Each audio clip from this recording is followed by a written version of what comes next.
The band, we appreciate you as well. Thank you, thank you. Oh, so we're talking about transformation. That's what we're talking about today. And, you know, when we think about transformation, we all say, yes, I want transformation. Yes, Lord, transform me. But don't make it hurt. But we know transformation, right? The most powerful transformation happens at the time of loss, struggling, grief, not only in humans, but also in nature. So we're going to look today at how the loss of self and struggle can transform something so plain, so mundane, into something stunning in nature. And if you haven't figured it out yet, I'm talking about the butterfly, right? It's one of the most beautiful insects that Mother Nature has created. Butterflies, for me, they're a gift from the universe because they always incite awe when I see them. I could be in the midst of something like really intense, and a butterfly goes by, and there's that moment of like, oh, you know, it's not that serious. It's a moment of joy. It's a moment of creation. And it brings to mind, you know, with those iridescent colors and flitting from flower to flower, just that flight of fantasy, you know, that we get to see something this magnificent just breathing and moving and having its way. So did you know that there are 4 cycles in the life of a caterpillar? Now, I know the little kids probably know that, right? Four cycles. You've got the egg, you've got the caterpillar, you've got the chrysalis, and then you've got the adult butterfly. So the eggs of the butterfly, they are laid on specific leaves because each type of butterfly likes a special kind of plant. So the adult lays it on that plant that it knows that once the caterpillar hatches out of the egg, it can just consume right there where it is. So there are these tiny, tiny little caterpillars that are hatched, and they just start eating and eating and eating until they get to maturity. And maturity is based on the size and the weight of the caterpillar. And then when it gets to that mature state, something goes click. I need to spin a cocoon around myself, right? And we call that the chrysalis. And it's amazing. The chrysalis then, what it does is it kind of forms this hard shell coating around the caterpillar. And the chrysalis breaks down all the tissues and organs of the caterpillar into what's known as imaginal cells. And those imaginal cells transform that caterpillar into a butterfly. Now, not all of the tissues are destroyed. Some of the old tissues become the insect's new body, but these imaginal cells, which were dormant cells in the caterpillar, start to develop the new structure of the beautiful butterfly. Initially, each of the imaginal cells operates as a single-cell organism, entirely independent of one another, but then they multiply, and they connect with one another, forming clusters. And they start to resonate in the same frequency, speaking the same language back and forth to each other until there's a tipping point. And at that tipping point, they no longer work as single. They now become a multi-cell organism known as the butterfly. And this chrysalis stage, it can last anywhere from 2 weeks to 4 weeks, depending on the type of butterfly that it is. And then as the butterfly gets ready to emerge out of the cocoon, there's a hormone that gets activated, and it softens the chrysalis and triggers the butterfly to start to awaken. And I love this picture that I'm showing you because it has like the 3 stages, which is, you know, it's the initial one is that green color, and then you can start to see the wings in that second picture there as it starts to emerge, and then you can see it just opens up and becomes this beautiful entity. And here's the thing. As the butterfly is struggling to get out of that membrane, out of that chrysalis, there is an intense struggle that goes on. And when they finally get out, they have to just kind of hang there. As you can see, that butterfly's hanging upside down for their wings to expand, to dry, and to harden before that they can take their first flight. And that process can last anywhere from 30 minutes to 2 hours. Now, I think this process of becoming a butterfly is really a primer for transformation in humanity. Think of the adult butterfly, of course, as the human, and the eggs as all of those ideas that we have, all of those paths that we can take. Now, the adult female butterfly lays 100 to 300 eggs, 100 to 300 eggs. And a few of those become caterpillars. And an even fewer of those become butterflies because there's an attrition rate based on birds and other animals, right? And we have hundreds of ideas, hundreds of ways that we can create, hundreds of paths that we can take, and yet there is a rate of attrition as well for us, right? Based on timing, based on our beliefs, based on resources. So I want you to notice this. The caterpillar doesn't know what its true purpose is until it goes through the metamorphosis within the chrysalis. Notice also the caterpillar goes through a complete breakdown of what it was. And also notice, the imaginal cells knew all along what its true nature was, to become the beautiful butterfly. And just like that caterpillar, we have our own imaginal cells. Did you know that? We have our own imaginal cells. And they are known as the imago Dei, which is the image of God. The imago Dei, the image of God. Have you ever watched a butterfly come out from the chrysalis? If you have, you can imagine and see that huge struggle that's going on. And you may have heard stories of people who are just moved like by compassion of seeing this struggle and wanting to help this poor butterfly make it easy to get out of the cocoon. But what do we know? Once that cocoon is assisted by us very clever, not so much humans, right? They're not able to fly. They're not able to fly because that struggle is vital for their well-being, vital for them to soar. Now, you may say, well, that's the butterfly. That has nothing to do with us. But I say to you, what if the butterfly life cycle is very similar to our own? We are born, we grow, we eat a lot and we grow. We learn about the world around us, we learn all about the rules, all the beliefs. And then we die to what we thought we were. We die to what other people told us we were, to become reborn in greatness. Andrew Harvey is this amazing mystic, teacher, activist, religious scholar. I got to meet him when I was in seminary. In seminary, what they did is they had these lyceum events, which they would invite religious scholars to come in and host these workshops and scholarly discussions with the students. And we were all aflutter. And Andrew Harvey was one of them, and he's has this very lovely British accent, you know, and he's soft-spoken, and it was just, oh, wow, this guy's really cool. And he got up on stage, and it was like, boom, you know? And I was like, we were all like shocked because we met him before he started talking, you know? But he's really passionate about activism. And he has a book, he's got several books, but in the book that I'm referencing, it's The Hope, A Guide to Sacred Activism.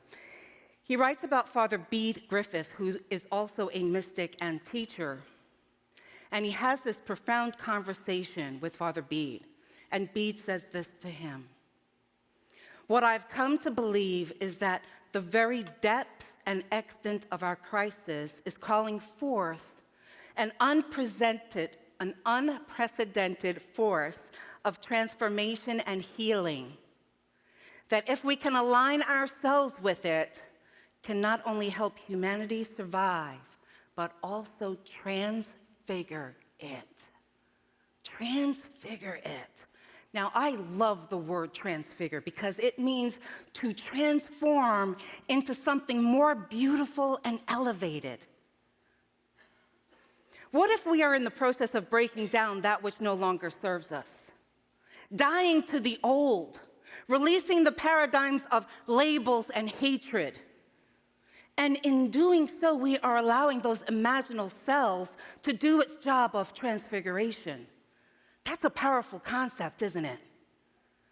This would mean awakening to the Imago Dei, realizing that the image of God is the kingdom of heaven within us. The kingdom of heaven within us. The spark of the divine within us are the imaginal cells. And guess what? It knows our true nature and our true purpose. What would it be like to die to those labels and beliefs we've taken on as the definition of who we are, but now keep us in bondage, keep us in the caterpillar state, as opposed to being something more powerful than we've ever known? And you know what? The label could be something as innocuous as being perfect, that we have to be perfect to be of God. Now, we may have been beaten over the head by scriptures that tell us that's what we're supposed to be, like this one here in the New Testament, Matthew 5:48, that says, "You must therefore be perfect, just as your heavenly Father is perfect."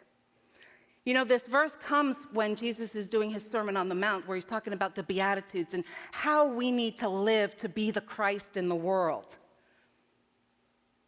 And for many of us, as we interpret this verse, we think, oh, that means that there can be no shadows. There can be no imperfections. No mistakes could be made. And certainly no compassion for those we judge falling short of God's laws. Sounds familiar? And the sad part is, we do it to ourselves more than anyone else. But here's the thing, my friends. John A. Sanford wrote a book called The Kingdom Within, and I've referenced it a few times. I think it's a really powerful take of reinterpreting from a Greek scholar, a religious scholar, Jesus' words. And he writes that the Greek translation of the word that we defined as perfect literally means brought to an end state. It is not a matter of achieving some impossible and inhuman saint-like condition, but of being fulfilled as the person we were created to be. Ooh. It is the paradoxical wholeness which is the goal of the kingdom of God. You see, the kingdom of God, which we know is in the absolute realm, knows that the kingdom of heaven, which is in the relative realm, because here we are on earth and this is the relative realm, it knows the kingdom of heaven is the imaginal selves within us. And my friends, this time that we're in right now is about honoring the deconstruction that is required for us to soar into greatness. So how does that translate into our lives? Nice theory. Well, it translates like this. When there is loss, we don't run away from it. We know it's part of the human condition. We know that it's here for us. When our lives are turned upside down by a pandemic, a betrayal, an illness, financial loss, we don't hide from the world in shame. We know it's a lesson. There's something in that for me. And when we've lost a loved one, we don't avoid the pain. We don't shut ourselves off from the world and say, I can never love again because I can't feel that.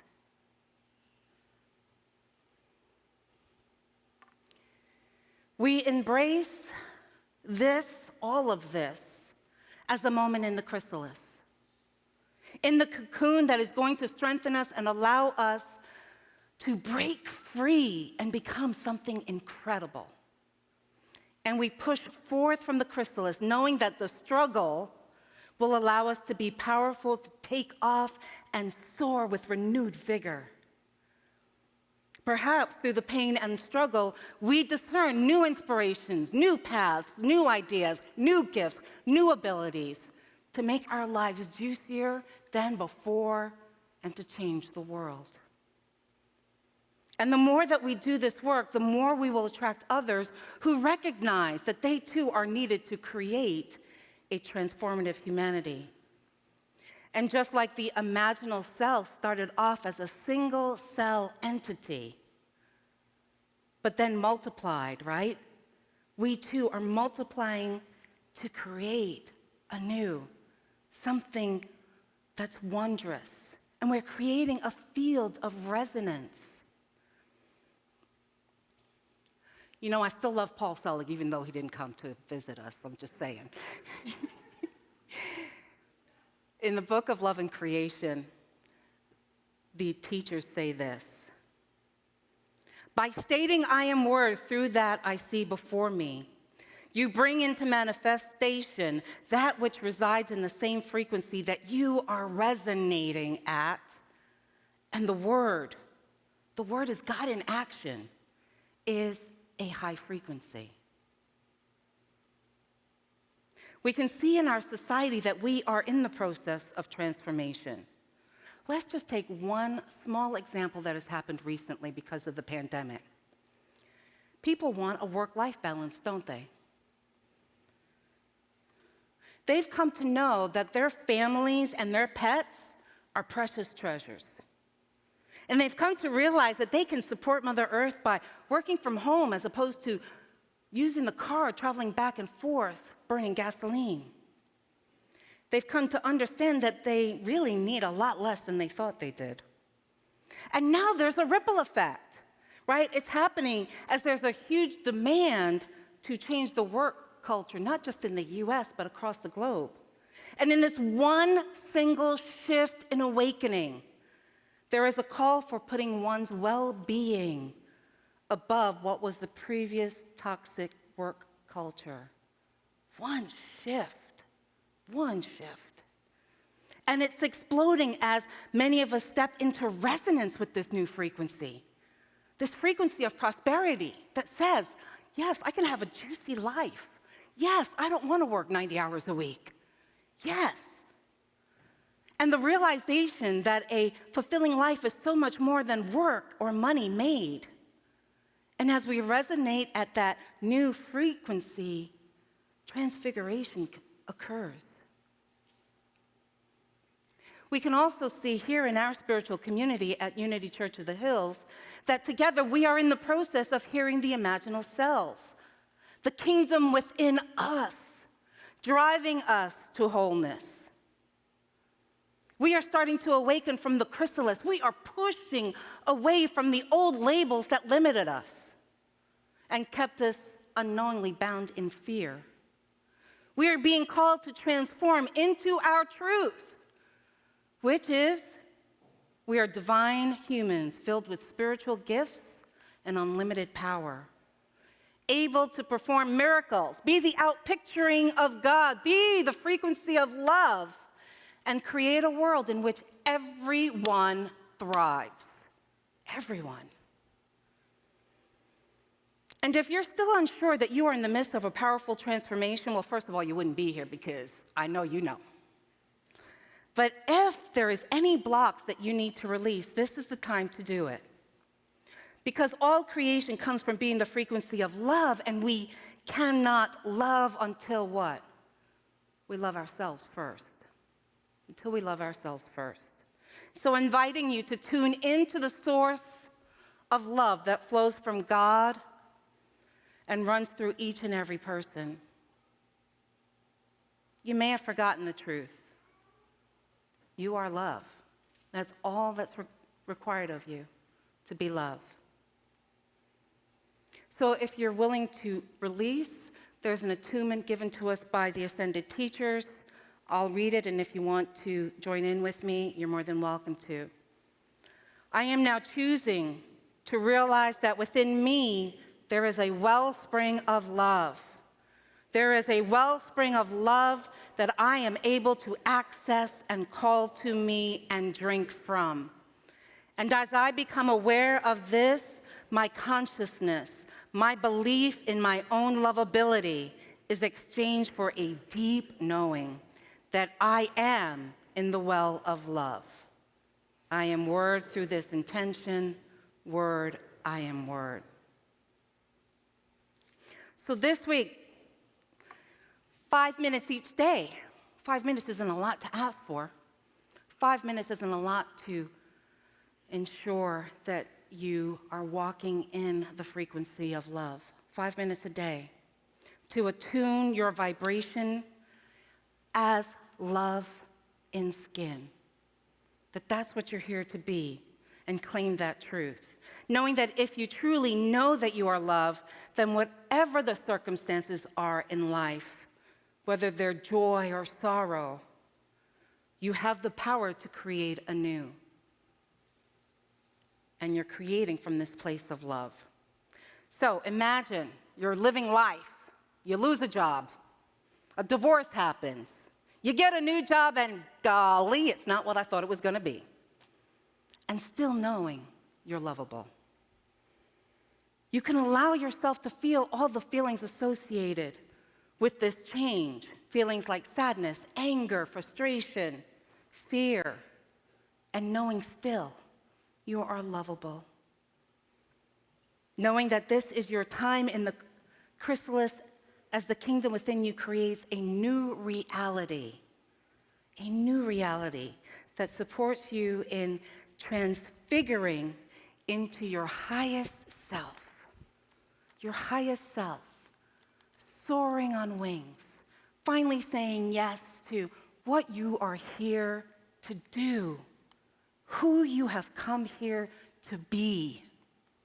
So if you're ready, release your butterflies and let them soar.